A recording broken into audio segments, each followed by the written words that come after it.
All right, let's jump right in. Today, we're going to get into this really fascinating, ancient set of rules, all about what happens when you break a rule you didn't even know existed. Yeah, a whole system for dealing with honest mistakes. So, have you ever done this? Oh, that feeling, that pit in your stomach when you find out you've done something wrong, but you were just totally clueless about it. It feels like such a modern-day problem, right? But believe it or not, there was this ancient system designed to handle that exact situation. The term they used for this was unintentional sin.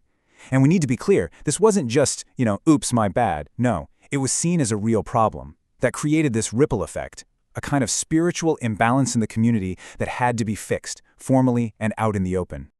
All right, first things first. Let's look at how the problem is actually laid out in the text itself. What's great is that the source material doesn't beat around the bush. It's super direct. It lays out the whole scenario from the get-go. And it's so important to get this part. This is not about someone trying to cause trouble. It's purely about what happens when a person, or hey, even the whole community, slips up without knowing it. This entire system, it wasn't about punishing bad guys, it was about restoring people who made an honest mistake. Okay, so that's the problem. What's the solution? Well, it all came down to a really specific ritual. It was called the sin offering, and you can basically think of it like a formal procedure, a step-by-step playbook for making things right again. The whole goal was to achieve something the text calls atonement, basically to restore balance, to get things back to normal for the person and for the entire community. Okay, but here's where it gets really fascinating. This ritual, it wasn't a one-size-fits-all kind of deal. Nope, it was meticulously scaled based on one simple question: who messed up? So just look at this table. We pulled this straight from the text, and it lays out the whole system so clearly. You've got the anointed priest and the whole community at the top. If they slip up, it requires the most expensive animal, a young bull.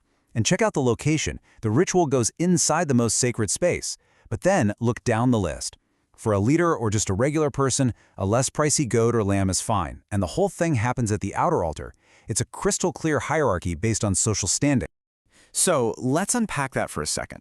The key idea here is all about status and impact. A mistake made by the high priest or the whole community that was considered so serious that it basically contaminated the most holy place itself. It required a deep clean, ritually speaking. But a mistake by a leader or an individual, still a big deal for sure, but the impact was seen as more public, so the ritual was kept to the outer, more public space.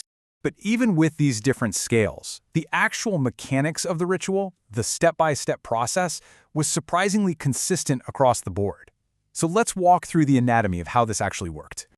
Okay, so every single one of these offerings followed the same basic script.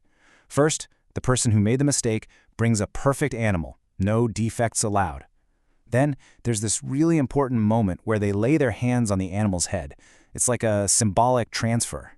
And from that point on, the priest takes over. The priest deals with the blood, burns the best fatty portions on the altar, and then gets rid of the rest of the carcass. It's a very hands-on, very physical process from start to finish. And man, the details inside these steps are just incredible.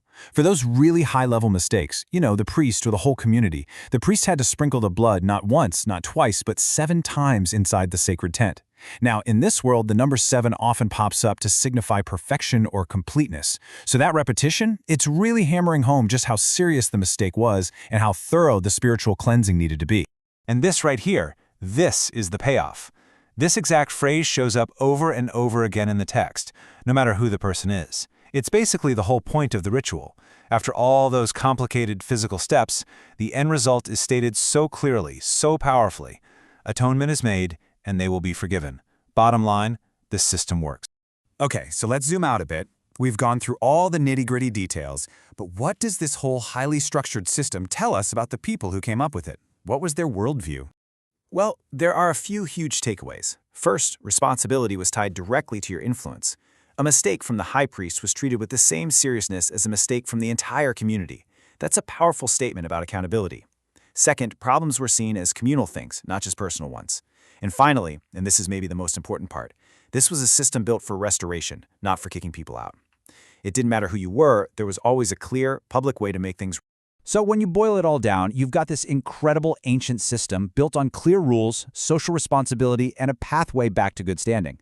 And it really makes you think, doesn't it? When we mess up today, either as individuals or as a whole society, especially when it's unintentional, what are our rituals for making things right?